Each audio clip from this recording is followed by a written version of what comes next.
Today I will be talking about Japan. The area I have chosen is democracy and militarism, rise of political parties, failure of democracy, rise of militarism, and I will be speaking a bit about the Second Sino-Japanese War.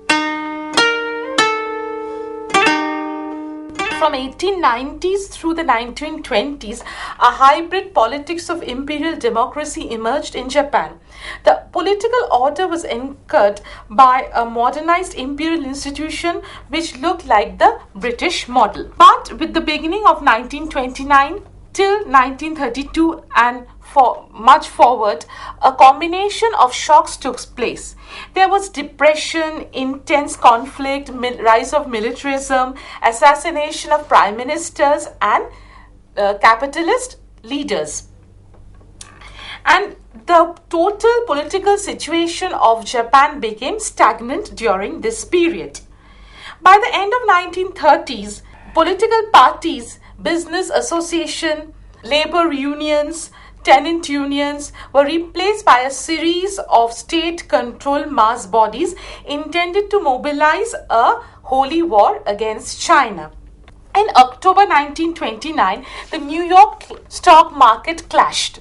And during this time of global crisis, there was total crisis in the Japanese political order.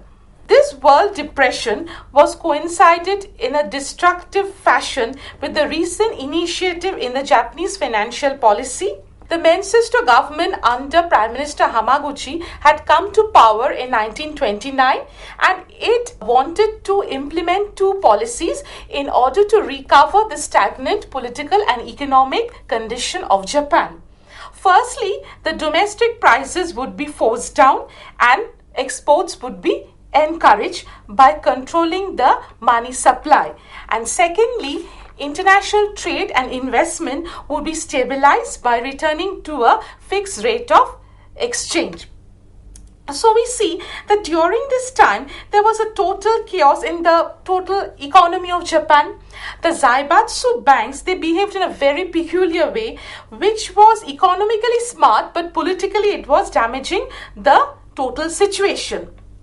On the other hand, it is seen that the industrial output went down. There was a total loss in the total industrial sector. Another thing we see during this time, that shopkeepers, retail trade, wholesale trade, everything went down. So economic condition was in a stagnant stage during the discussed period. Another thing we see that agricultural production also went down during this time. Especially rice and barley, production of rice and barley fell up to 43%. On the other hand, small-scale business during this time also became stagnant. And because the purchasing power of the people were no longer there, the total business condition of Japan came to a standstill. On the other hand, we see that there were labor problems, labor disputes in the industry, in the factories, because people were losing their jobs and they did not have the power to purchase things. So there was a total chaos in the Japanese economy resulting from the economic depression worldwide. From 26 to 30, during this period, small-scale manufacturing business also came to a standstill. So the economic condition further deteriorated during this time, and people were disgusted with the ineffective political system of Japan. And both the political parties, the party in power, the Mengistu, and the opposition party Seiyaku, both the parties were unable to control this rampant political disorder of Japan. And it seems that imperial middle class Federated alliance, they were speaking that the government was trying to destroy the whole situation and the government was betraying the common people, they were saying. Because the total condition of Japan deteriorated further. The middle class people who supported the government financially and defended the country from a long time, they were disgusted with the whole situation because they were thinking that the government was betraying the people, and they want a revolution of an economic type. And they wanted to bring about the prosperity of the country by totally changing the situation. They thought by changing the whole situation of Japan, the condition would improve. There was bankruptcy in the shopkeepers. Men and women were losing their jobs. There were labor disputes. Agrarian struggle took place in an unprecedented number. There was intense labor problems throughout the country. Factories were closing down. The workers and the laborers organized themselves to bring about a change in the country. On the other hand, we see that the behavior of the university students were also changing, because the Japanese government was thought that these university students were trying to accept the Marxian ideas. So this sort of a thought feared the government, or the government became very much anxious, because they thought that the university students were accepting the Marxian ideas and they would be going through a communist revolution later. On the other hand, it seems that due to this tension, due to this anxiousness, many students were arrested and they were put into jail. The Ministry of Education dissolved the Tokyo University Newman Society. After this situation, the student protests broke out at different universities of Japan, and ultimately between 1930 and 31 there were a number of students protests and students uprising in the Japanese university.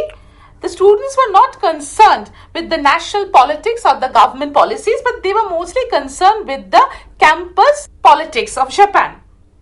So we see that there was a total chaos in the political and social life of the Japan. And furthermore, we see that the students were undergoing a great problem, because the Ministry of Education was trying to control these students' bodies. And they were trying to monitor the students, and they are trying to suppress the students' protest. And furthermore, it is seen that by 1934, the students' movement came to an end. In 1930, a well-known Japanese social critic, Oya Sochi, neatly summed up the belief that Japanese society was facing unprecedented crisis. So there was crisis everywhere in Japan. On the other hand, we see that people thought that in order to recover Japan from this sort of a crisis, military was the only solution. And they thought that if the military comes to power, then the total situation would be controlled by the military. And this sort of an attitude of the people intensified, and they wanted to bring about military power in Japan. On the other hand, we see in Japan in 1930, the London Naval Treaty intensified the situation furthermore, and Prime Minister was assassinated by the naval officers as a result of this incident. In the period between 1880 and 1920, you talked of the hybrid politics of democracy. Why do you call it hybrid? During that time, democratic power was at its fullest. And during that time, the democratic power in Japan reached its height, So we call this period, we have chosen this period as a hybrid democratic period. Because after that, Japan faced a number of shocks. Okay. And then the holy war against China, how did Japan justify the war as a holy war? Japan actually there was a lack of natural resources in Japan. And lack of living space, lack of market. And they thought that if they waged a war against China, it would be a holy war in this sense, because they would be doing this war for their own industrialization and for their own people. So they quote unquote, they spoke about this holy war against China. Can we see a parallel with Hitler's Operation Barbarossa in this context, because he also invaded Russia supposedly for living space? Yes, of course. We can compare this with Hitler, this situation with Hitler. Of course we can, because actually Japan wanted space for her people. Because if you see the Japanese map, there is no space, there is no market, There is no raw material for Japan's industrialization. And they thought this as a holy war because they didn't find any guilt. There was no sense of guilt in this sort of a war with China. Ma'am, we were talking about the stagnancy of economy in Japan during this period.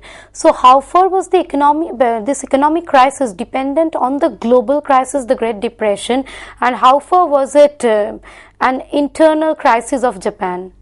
It was mostly internal crisis of Japan, but because the global situation, because the New York stock market had clashed, and because the total global situation was very intense, so this intense global situation affected the internal market and the internal economy of Japan. Though it was something very internal, but still the global crisis had an overall effect on the Japanese economy. You talked about the student movements in Japanese universities in this period. In the early 1930s, even in China, student movements were going on. So, what the Japanese student movements influenced by the Chinese student movements? The Japanese government thought that the student movement of Japan was influenced by the Chinese student movement because they thought that the students were trying to follow the Marxian ideology of China, or the communist ideology of China, so they feared that this might create a more intense situation in Japan. So it was the thinking of the Japanese government. Whether it was really influenced or whether it was not, that is a different episode. But the Japanese government thought that the student movement were mostly influenced by the Marxian ideology. The rise of militarism in Japan in 1930s was the outgrowth of a long historical process because Japan had a long root of military rule in Japan. The Japanese had the experience of staying under the obedience of authority. Hundreds of years the Japanese were under the rule of the samurai, so they already had the background of militarism in Japan. And they had the experience of staying under the men of sword. So naturally, they accepted the claims of military in the national leadership. And they thought that if the military comes to power, then certain problems which Japan faced during those period would be solved by the military. On the other hand, the Japanese were further threatened by foreign threats. So in order to reduce these foreign threats, they thought that military was the only solution. And because they knew that might is right. As such, the Meiji leaders were mostly ex-samurai who learned the necessity of a strong military force. In time, they carried out important military reforms and created that the military should be made stronger, equal to that of the Germans. Inevitably, the military service influenced the common men of Japan and they wanted to come under the military rule. There were some institutional loopholes also which helped to influence the militarism in Japan. The Meiji Constitution of 1889 gave an autonomy to the armed service. It stated that the military had the right to have direct access to the government. On the other hand, there was a second loophole. The 1900 decree said that the ex-generals should come to the power and they should be the Ministry of Army and Navy. So naturally the military was gradually gaining ground. They were gradually becoming very powerful in Japan. Furthermore, the overseas expansions which was necessary in Japan at that time also led to the rise of militarism. First of all, there was lack of raw material in Japan. There was lack of living space in Japan. So in order to further these, overseas expansion was very necessary and Japan had chosen China and Korea in order to expand its territory. And furthermore, it is seen that during this period, the Manchurian crisis or the Manchurian expedition of 1931 had further emphasized the rise of militarism in Japan. Because after the Manchurian crisis, the power prestige and status of Japan had increased, especially the powers of military has increased to a great deal. After the Manchurian crisis, there was a total change in the Japanese scenario. The economic and social life of Japan improved, export improved, industrialization improved. There was a total improvement in the Japanese society and economy after the Manchurian crisis. So we see that the Manchurian crisis was an important juncture in which we see how the Japanese militaries intensified the situation and how the Japanese military had helped Japan to increase its power and prestige in the world scenario or in the world politics. On the other hand, after the Manchurian crisis, there was a nationwide improvement in Japan. Industrialization, business, banking service improved. Small scale business, retail business, wholesale business improved. Japan had further space for expansion. Japan had lots of raw material for her industries.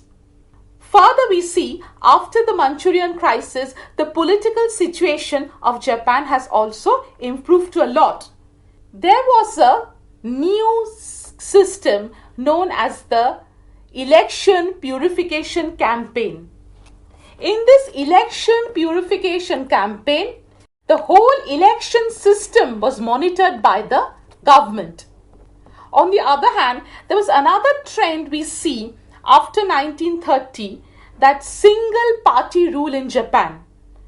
And during this time, the ruling party Minsesto, the opposition party Seiko, they could not improve their status. During this time, a party known as the Social Mass Party of the lower class people gradually improved, and they tried to control the whole situation. On the other hand, we see that the military, through a coup d'etat, wanted to overthrow the civilian government. But ultimately, the civilian government accepted the demands of the military in order to stop an internal conflict in the country. So though military came and they tried to solve certain solutions of Japan during the discussed period, but ultimately military dictatorship could not be established in Japan. And after Manchurian crisis, the whole situation further improved. There was improvement in the political sphere, there was improvement in the social sphere, there was improvement in the economic sphere, which had deteriorated due to the World Economic Depression, which had deteriorated during the 1929 to 30. During this period, the total situation of Japan had deteriorated. There was deterioration in the political sphere, there was deterioration in the economic sphere, there was deterioration in the social sphere. But Manchurian crisis was an important incident in Japan which brought about total change in the Japanese society, economy and politics. Furthermore, military solution also solved certain intense problems which the Japanese were facing at that time. And the Japanese realized that if military comes to power, if military comes and takes over the power, then certain problems would be solved. This way, militarism became powerful in Japan. We see that on 7 July 1937, the Second Sino-Japanese War broke out. After the Second Sino-Japanese War, it seems the power and prestige also increased. And after that, the military could not control the whole of Japan because military dictatorship was not totally accepted in Japan. Then the rise of military rule, was it mainly dependent on the long tradition of militarism in Japan, or more on the global collapse of democracy that we witnessed in 1930s that led to the rise of Hitler, Mussolini, Stalin and so many dictators? But Japan already had a long tradition. Japan had a historical root.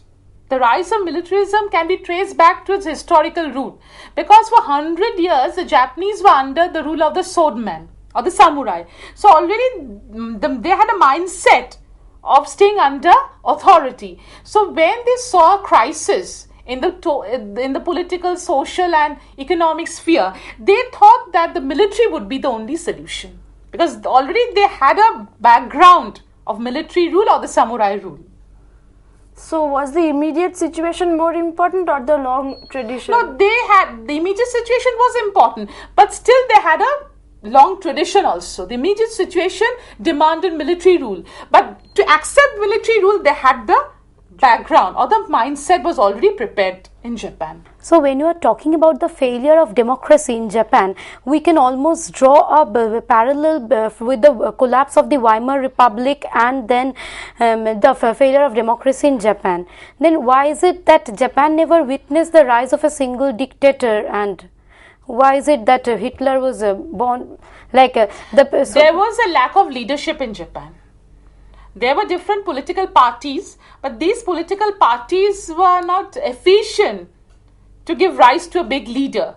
So military was the only solution according to the Japanese people. Japanese workers, you said they were dissatisfied with the democracy because of the economic crisis that was going on. Then what about Japanese capitalists and big businessmen? Did they want democracy or did they want militarism? Because they could perhaps influence important economic decisions by funding the different political parties in the democracy. They were not wanting the military to come to power. They were more interested in a democratic system, and they were criticized everywhere. The big businessmen, but the small businessmen, retailers, small wholesalers, they were totally affected by the whole situation. So they wanted militarism. Yes, they wanted militarism. The common man of Japan wanted militarism. There was a hybrid democratic system in Japan from 1889 to 1920s, but after 1920s, late 1920s especially, there was a great shock. There was worldwide economic depression. There was assassination of prime ministers. There was assassination of the leading capitalists. There was depression, worldwide depression. The total situation of Japan was affected. There was great tension in the economic, in the social, and in the political sphere of Japan. Industrialization was affected, banking system was affected, wholesale business was affected, retail business was affected, shopkeepers were affected, factory workers were affected. So there was a chaos in the whole situation. On the other hand, the political parties, the ruling party, the opposition party was not accepted by the people. Further, when the Prime Minister Hamaguchi accepted in 1930 the London Naval Disarmament Conference and signed a treaty that minimized the naval power of Japan, this intensified the situation and the Prime Minister was murdered. So ordinary people wanted a solution and they thought that militarism was the only solution. The Japanese had a long tradition of militarism. They were under the samurais, they were under the swordmen for hundreds of years. So the background was already created. Furthermore, the military people, they thought that with their coming to power or with their controlling the power, they could solve the intense crisis of Japan. Furthermore, Japan had to go for an overseas expansion because there was lack of living space, there was lack of natural resources, there was lack of market. And Japan had chosen China and Korea for her expansionist policy. And ultimately, the Manchurian crisis of September 1931 had solved many problems which Japan had already faced. The tension was reduced, export improved, industrialization improved, agricultural production has raised, small factories, big factories, workshops, shopkeepers, there was total improvement in this sphere also. Workers got their job. Furthermore, Japan got a market. Japan got a natural resources for her industry. On the other hand, in the political sphere also, there was further improvement. There was the election purification campaign, in which the election purification movement was monitored by the government and the police. On the other hand, there was the rise of a new party known as the Social Mass Party of the lower class people, which satisfied the demands of the people, and people supported this Social Mass Party. On the other hand, the military, through a coup d'etat, wanted to overthrow the civilian government, but the civilian government accepted the demands of the military in order to stop an internal conflict. And ultimately, the military could not do away with the civilian government because the military itself was a monolithic structure and they had some internal problems. And ultimately, the military dictatorship was not established in Japan.